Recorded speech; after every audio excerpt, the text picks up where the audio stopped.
अरे इस वीडियो में हम आपके लिए सफला एकादशी की व्रत कथा लेकर आए हैं।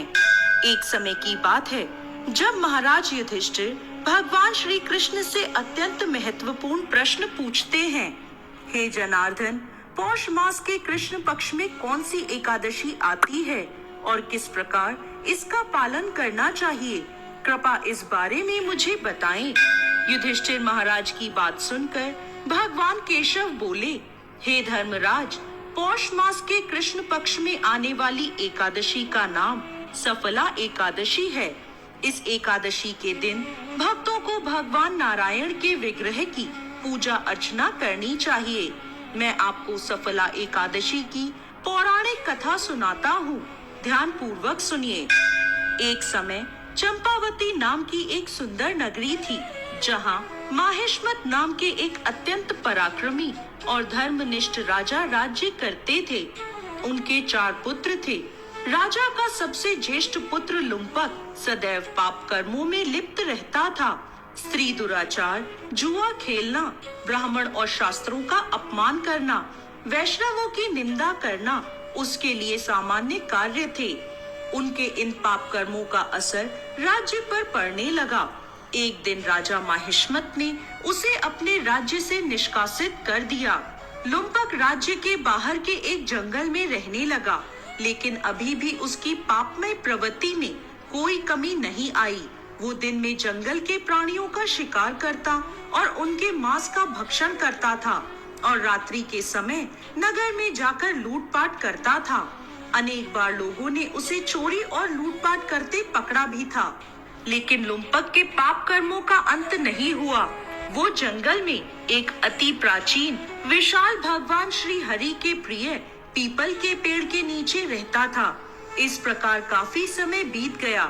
आखिरकार उसके जीवन के परिवर्तन का समय आ ही गया।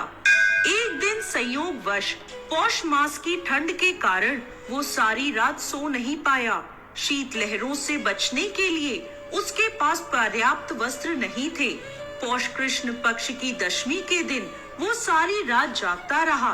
ठंड की वजह से उसका शरीर शिथिल हो गया और वह मूर्छित हो गया। अगले दिन एकादशी के मध्याह्न के सूर्य की गर्मी पाकर उसकी मूर्छा दूर हुई। गिरता पड़ता वो भोजन की तलाश में निकला। पशुओं को मारने में असमर्थ था, अतः पेड़ के नीचे गिरे हुए फल उठाकर वो वापस उसी पीपल के वृक्ष के नीचे आ गया। उस समय तक सूर्यास्त हो चुका था।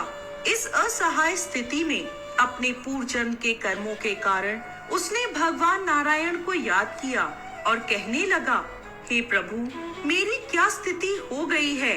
अब यह फल आप ही को अर्पण है।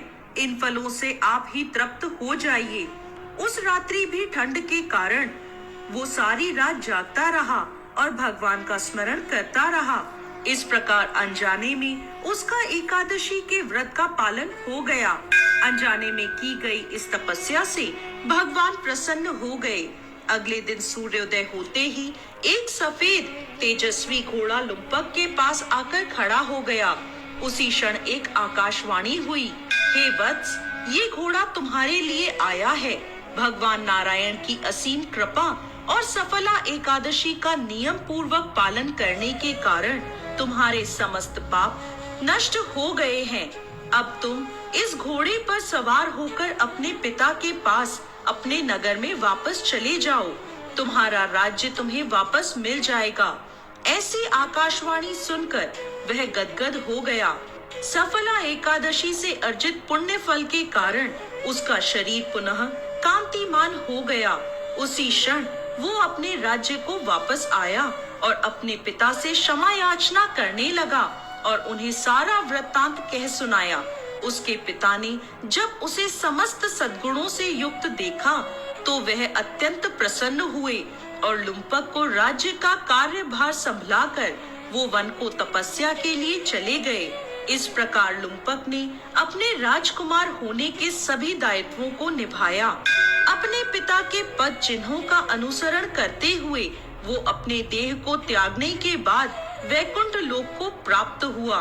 कथा समाप्त करते हुए भगवान श्री कृष्ण कहते हैं, हे राजन, जो व्यक्ति सफला एकादशी की इस कथा का श्रवण या पाठन करते हैं, उन्हें राजसूय यज्ञों का पुण्य फल प्राप्त होता है। उनके समस्त कष्ट नष्ट हो जाते हैं और अंत में वैकुंठ को वो प्राप्त करते हैं। जय श्री हरि विष्णु।